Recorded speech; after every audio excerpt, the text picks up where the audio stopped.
All right, we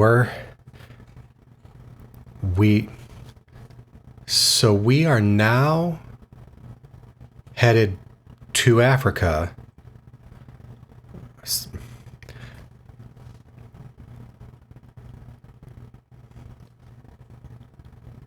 Okay, we've spent some time in Africa. Now we need to talk about how we get to or back from Africa.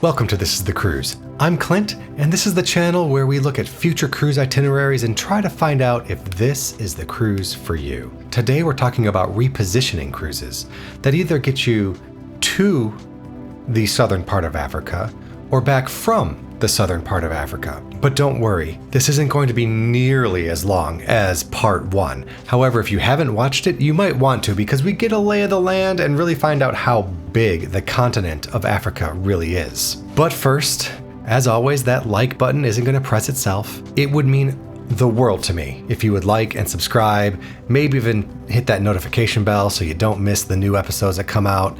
I really appreciate it. There are two main areas of focus when it comes to repositioning cruises to or from Africa. There's the east side through the Middle East and down to the southern part of Africa. And then there's obviously the west coast side. And you either are cruising north or south, up or down one of the sides of Africa. In part one, we looked at cruises that really focus on South Africa by Azamara and by Norwegian Cruise Lines. We're going to do the same thing. We're going to focus on Norwegian and Azamara, but I'm also going to throw MSC into the mix because it gives a good example of what's out there and kind of how you can compare and contrast. To analyze these options, though, I'm going to show you a tool that I use for every single cruise I go on. Part one, I used Google Maps and we toured Africa and we looked at excursions and things like that. I'm not going to do that in this video. I'm going to look at these itineraries on cruisemapper.com, which has a wealth of information on ships, their itineraries, where they're going, where they're coming from, and port information that I find invaluable when I'm planning. And I've used it on every single video when I'm doing research. We use cruisemapper.com to do research to turn our 7-day Norway cruise into an ideal 14-day Norway cruise, and we turned a really interesting 12-day Mediterranean cruise into a legendary 25-day cruise with some of the information that we were able to get on cruisemapper.com. Okay, so let's start with the Eastern Africa repositioning cruises. Both Norwegian Cruise Line and MSC have itineraries that move ships on the eastern side of Africa. Azamara doesn't have any itineraries like this, not that I saw on their website or CruiseMapper, so we'll go ahead and we'll look at MSC first. The first thing I do is actually go to Cruise Critic to sort of filter and find cruises in the area that I'm wanting to cruise. Once I've kind of narrowed it down there, I jump over to the cruise line website to see what they're saying about the cruise. Because sometimes there may be some discrepancies or some differences, and I want to get it right from the source. So here we're looking at an MSC Grand Voyage, 28 nights, leaves on October 26th. That's actually, at the time of recording, next month. There are more of these available. So looking at this, I see that this is on the MSC Splendida, leaves from Bari, and then it ends up down in Durban. Well, let's go and take a look and see what that means. So this is going to take us from Italy all the way down to South Africa, to Durban, South Africa. Let's follow the route and see how we get there. Okay, so hopping over to cruisemapper.com, I just look up the ship, and here we are looking at MSC Splendida. It's got some interesting stuff. We can see actually that it is in northwestern Italy right now, right between Italy and Croatia. Let's jump down to the itineraries, and we said what, October 23rd? Let's jump down to October 23rd, and here it is actually October 28th. This says October 26th. Well, this is interesting. So let's see what's going on here. And this one, just so we know, this says it starts from Bari. Okay, so here we are back in cruisemapper.com.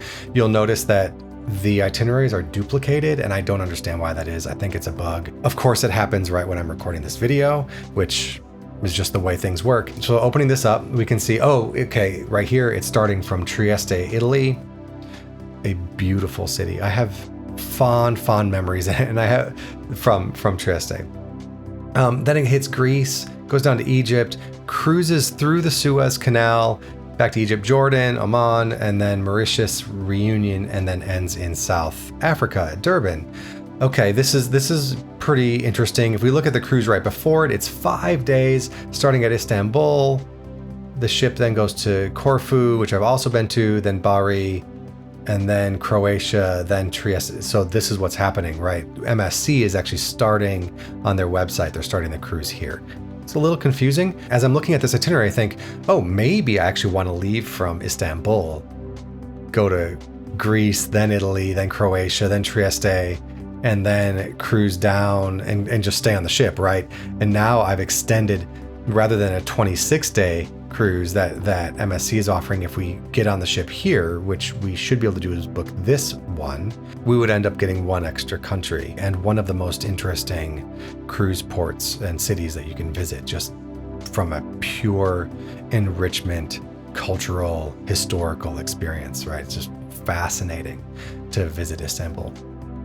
So we maybe start in Istanbul. Now this 28-day becomes a 30-day. I mean, if you're going on a cruise for 28 days, why not make it 30, right? And you can see 23rd of October, then there's a sea day, 25th of October, then you're in Bari, and then you're in Croatia, and then you're in Trieste, back in Italy, and then you have a sea day, and you're in Greece, and then in Greece, and then in Greece, and then in Egypt with no sea days. And then you're going through the Suez Canal. So the one downside here is that you really don't get, with cruisemapper.com, you really don't get the sea days. So getting your balance right of port to sea day ratio can be a little bit of a challenge, but don't worry, I've done the work for you here. It's actually 15. If we start in Bari, Italy, where MSC starts us, it's actually 15 ports to 14 sea days. That's almost a 1-to-1 ratio of sea days to ports. And if you've watched any of my videos before, you'll know that is practically unacceptable in my book. It's the way repositioning cruises work and why so often they're such a great deal and you can experience parts of the world, but you are going to be on the ship for a long time without a stop. And I don't like that, particularly when we start looking at some of the other itineraries. MSC, we could have more stops here. So that's what we get. What happens if we look after this cruise? So let's say we did book from Bari to Durban. Well, I really want to go to Cape Town, right? So the next cruise after this one, after we get to Durban, is we've got a lot of little 2-day, 5-day sort of little jaunts in and around Durban where this ship sort of makes its home base, right?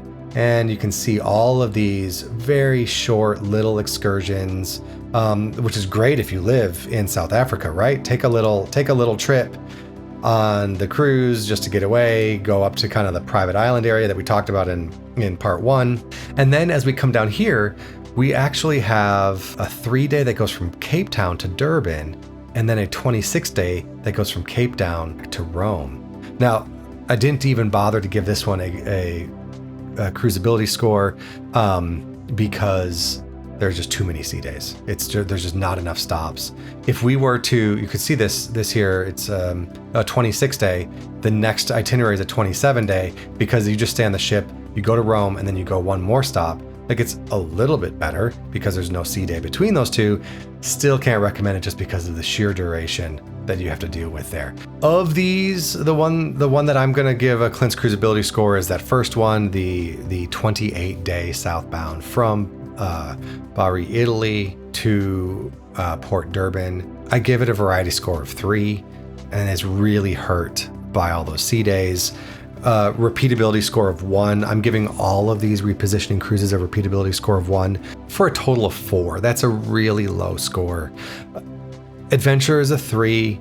Enrichment's a 5 because of all of the history at the beginning of the cruise. And a relaxation is a 3 because of the opportunity to relax at the end of the cruise. The problem is that you're relaxing after you've been on the ship for, in essence, 8 days. Well, you have 5 days in a row, and then you have a handful of stops in Mauritius, and then you have 3 days at sea again, and then you end up in South Africa. Don't love it. I don't love it. I think MSC could do better on these, and that's fine. It's if you just had a killer deal. I mean, depending on the per day cost, your food's covered, your entertainment's covered. Cruising sea days on a ship aren't bad if you're just looking to get away, right? I mean, not a bad idea, particularly if the per day cost is there. It might be the cruise for you, right? Depending on what you want to get out of it. So Norwegian cruise lines don't travel quite as far as MSC. Both MSC and Norwegian serve the Middle East with itineraries, but MSC doesn't really appear to go down to Africa via the Middle East route, or via the Eastern Middle East route. They go through the Suez Canal and down, so they're more focused on Egypt. Norwegian, while MSC does have cruises in Qatar and Dubai and Emirates, and they're cruising the Persian Gulf, they don't do repositioning cruises that way. So, but Norwegian does go from the Middle East where you start and then cruises down to South Africa, which means that you're starting further south. So you have less sea days to kind of make that up. What's interesting about what Norwegian does is their cruises are shorter. We have 17 days, 16 days. They're not going quite as far, so they don't have as many sea days, but also where MSC has sea days, they actually have some islands that they're stopping at in the Indian Ocean. So that's kind of exciting. We'll hop over here to Cruise Mapper and take a look and see what our options are for the Norwegian Dawn. You see it looks really similar.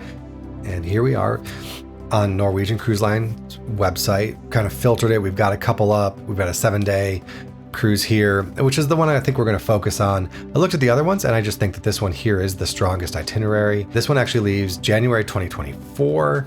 That's not that far away again, but again, these itineraries kind of get repeated. So let's go ahead. We'll drop down to January.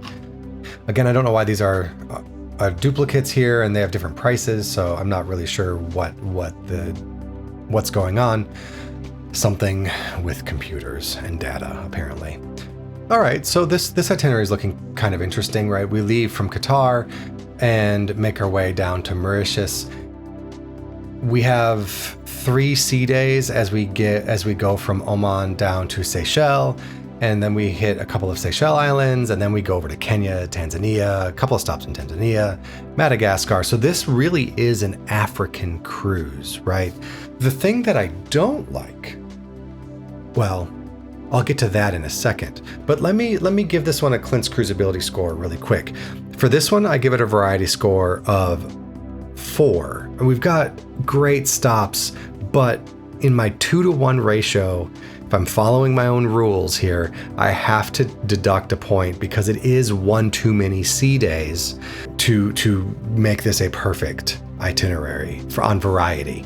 The variety of countries that you visit is awesome here, but it is one too many sea days. So a variety score of 4, again, a repeatability score of 1. I'm sticking to that because I think you would just do this cruise one time for a total of 5. So that's better than what MSC was offering. An adventure score of 3.75, an enrichment score of 5, and a relaxation score of 3. But this really isn't an apples to apples comparison, right? Because there's what really feels like a whole separate cruise on the MSC cruise. The best part of the MSC cruise is the beginning, where it's cruising through the Adriatic and making its way down to Egypt.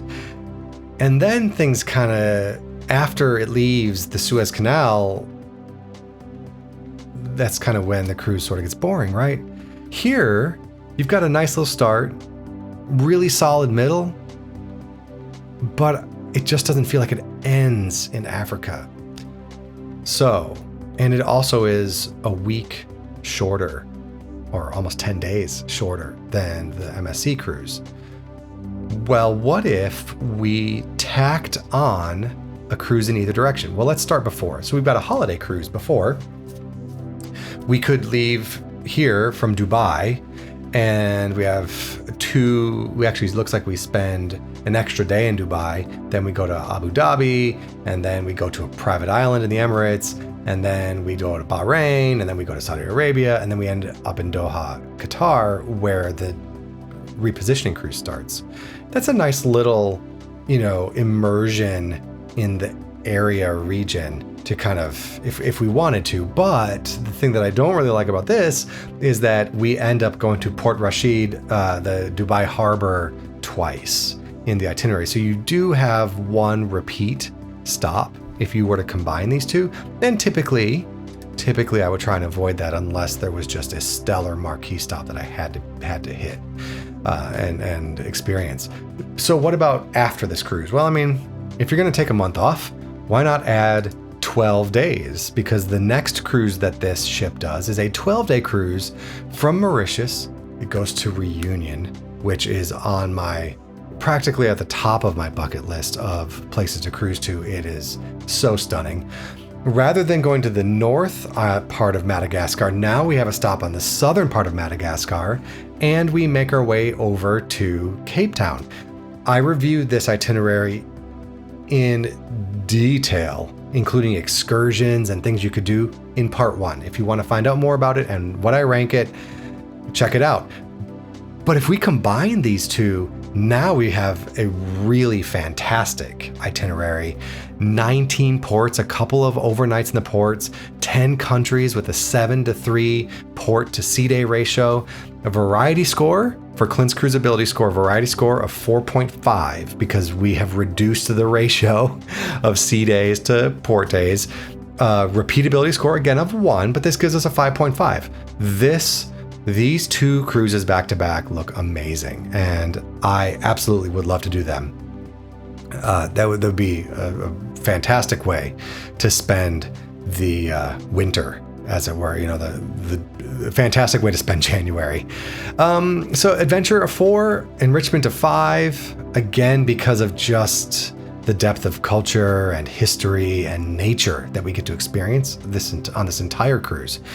And a relaxation score 4, particularly because what happens is as you end this cruise, you get Reunion and you get the beach stops in Mozambique and then in South Africa, where it's just so relaxing. So a great itinerary. But what about the West? What's happening on the west side of Africa? So we do actually have a couple of cruises that make their way up the west coast, kind of doing like an Ivory Coast sort of cruise, and they leave Cape Town, which is great, and make their way up to Barcelona. These cruises look fantastic. We could dig in again to see if we wanted to extend it. Let's just quick do that. So what is the ship doing after? Well, then it's doing Rome. Oh wait, that's interesting. So we're missing something here. I don't know what we're missing, and I don't know why. I don't know if they're putting the ship into dry dock for a couple of weeks, or if maybe someone chartered the ship, but every once in a while, there's just a cruise missing. And that's unfortunate because somehow the Norwegian Dawn goes from Barcelona to Rome and does something, and it looks like it's taking essentially 2 weeks to do it. What about what's going on beforehand? Well, here we just have, and again, I reviewed these in part 1, we have a Southern African cruise that it looks really fascinating. I highly, again, recommend watching part 1 of the African videos. So this cruise looks really good. It hits a lot of great stops. 13 ports of call, 10 countries with a 4-to-3 port to sea day ratio. So it gets a variety score of 3.5. There's just 3 too many sea days with this. A repeatability score again of 1, so it's a 4.5. adventure 2.75, enrichment 4, and a relaxation score of 4. For me, when I look at this, going to Morocco, and my heart goes out to our Morocco brothers and sisters as they're dealing with the aftermath of the earthquakes they recently experienced.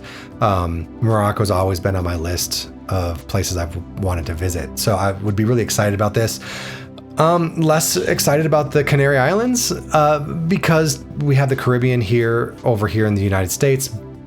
But I would love to compare. I'm not going to complain about that, obviously. And then you have just some really interesting stops along the west coast of Africa. So it's a really diverse experience as you come up that coast because of how big Africa is and the changing landscape. Even though the score is the same as what MSC is doing, leaving from Italy, going down to South Africa, I would do this cruise in a heartbeat over the MSC cruise, just because I think the stops are more diverse. You still have a good number of sea days, but Africa is so big, it just takes time, right, to get back. So not a bad itinerary from Norwegian. Right, so this really is an easy way to see some really interesting West African sites, including some enriching stops, with some beach and party stops in Tenerife. And the other thing that's interesting is if you live in mainland Europe, what a great way to just fly to Cape Town and then just cruise home. Basically, that sounds pretty great. It's a lot more difficult if you live over here in the US. And then because you end up in Barcelona, which is one of my favorite cruise stops, you can actually spend some extra time in Barcelona with a cruise like this. Pretty great. So what about Azamara, right? Let's say we wanted something a little bit more or a lot more luxurious. Azamara does 18-night cruises, both directions, the same ports, the same stops. They start in the Canary Islands and go down to Cape Town, or they start in Cape Town and go up to the Canary Islands. It's a 8 port to 7 sea day ratio, which is unfortunate, right? So we're getting it's just too many sea days. We're getting a variety score of 3.5. You have South Africa, Namibia. Going out to St. Helena sounds really interesting, being that far out in the Atlantic Ocean. It seems like it'd be very remote, sort of, but it's still a lot of sea days to get there. Then you kind of come back to Senegal and Gambia, and then you're up in the Canaries again. So yeah, I'm gonna give this one a variety score 3.5, repeatability 1 for a total score of 4.5, adventure 3, enrichment 3.5. Compared to the others, there's just not that enriching, and a relaxation score of 4 though, because you do have a good amount of time on the beach in the stops that you go to. What does Azamara do after it gets back to the Canary Islands? Let's see if it does anything interesting. We have our Cape Town, you see the cruise there, and it gets to the Canary Islands, and then 7 days cruising to Portugal. Okay, so you'd get Canary Islands, Canary Islands, Canary Islands, Canary Islands, and then you've got an island, a Portuguese island, and then you go to Lisbon for 2 days. So it looks like you get to spend 2 days in Lisbon on the 15th and 16th, where you get off the ship on the 16th. I would, going to Portugal sounds great. Spending all that time in the Canary Islands after being on a repositioning cruise, maybe. That would certainly be relaxing. Doesn't really help out the variety score. And maybe it would tick that up by half a point to a 4, with thus giving us a 5 rather than a 4.5. What I would really love for it to do is have gone all the way to Barcelona, because looking at the itinerary from Lisbon to Barcelona, even though you're really staying in Spain, Sevilla, you don't actually stop in Sevilla. You probably stop in Cadiz, and then Gibraltar is great. Malaga is great. Cartagena is great. So southern Spain, y'all. So anyway, this is Africa. I don't love Azamara's African repositioning cruises.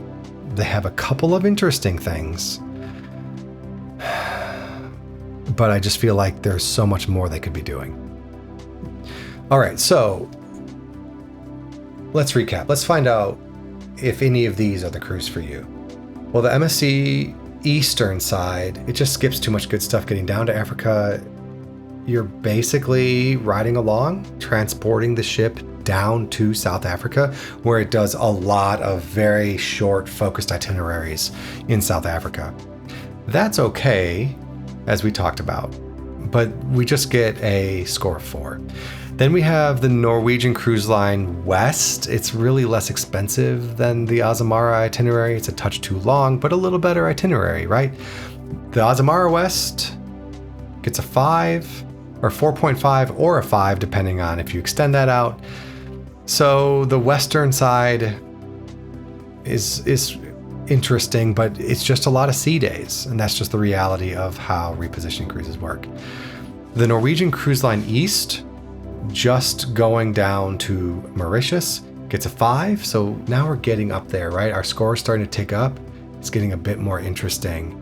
But I think the combination of leaving from Doha, Qatar, down to Mauritius, and then staying on the ship and continuing to Cape Town is the cruise. That gets the highest Clint's cruisability score, and I would love to do that one someday. Thanks for watching.